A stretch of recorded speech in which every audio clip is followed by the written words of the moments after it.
And obviously growing up, I didn't have the dream of being a professional footballer because that wasn't a possibility growing up. But now I hope a young boy or girl looking in that book can, read it, understand it, and think, you know what, I could maybe do that one day. And you talk about lots of your heroes. Dame Kelly Holmes is one, and you talk about your continuing disbelief that you've won Sports Personality of the Year.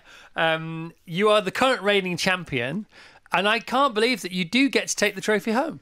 I do. I got to walk away with it that day, which is still a bit surreal to me. It's a 70-year-old trophy with a lot of incredible sportsmen and women on there, and yeah, it's still surreal that it's sat at home. I mean, Princess Anne won that award. I know, I remember. So it was sat in the palace at one point, and now it's sat at my house. It's incredible. It's so weird. Whereabouts is it at your house? It's sat right next to the TV cabinet, so when I get bored of what's on TV, I can look at my sport personality. It's massive as well, isn't it?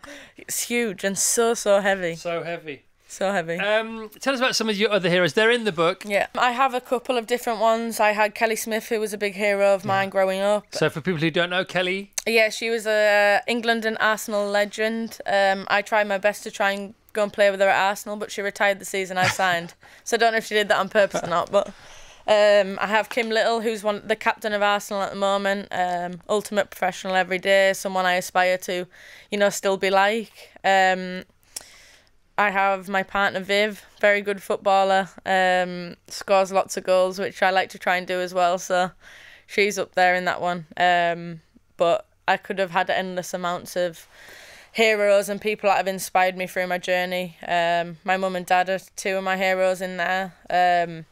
I wouldn't be where I am today without them. So no, of course not. You wouldn't be here for a start. No, well, that's very true. I definitely wouldn't be here. So thank you to them for that one. Thanks for meeting and kissing and getting on. Let's talk about. I love the top three with your football boots.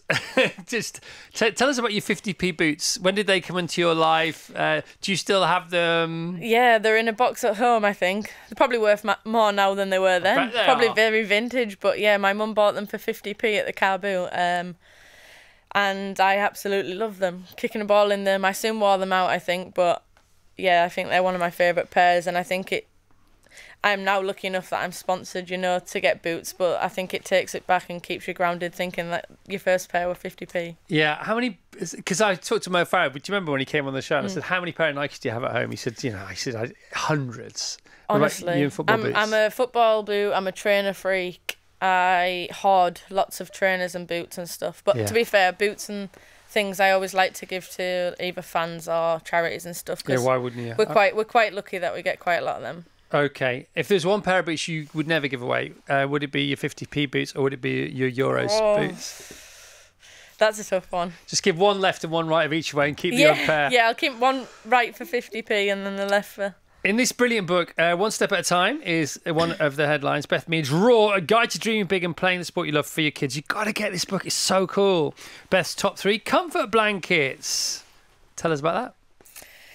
I was very bad at becoming out of my comfort zone as a kid. I was lucky enough that I went and played for England at 12, but very much enjoyed home life, didn't want to leave.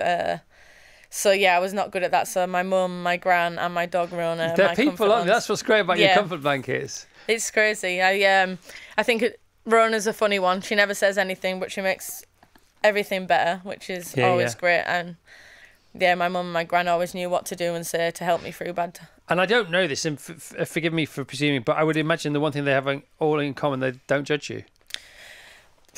Well, I think Rona does sometimes, but.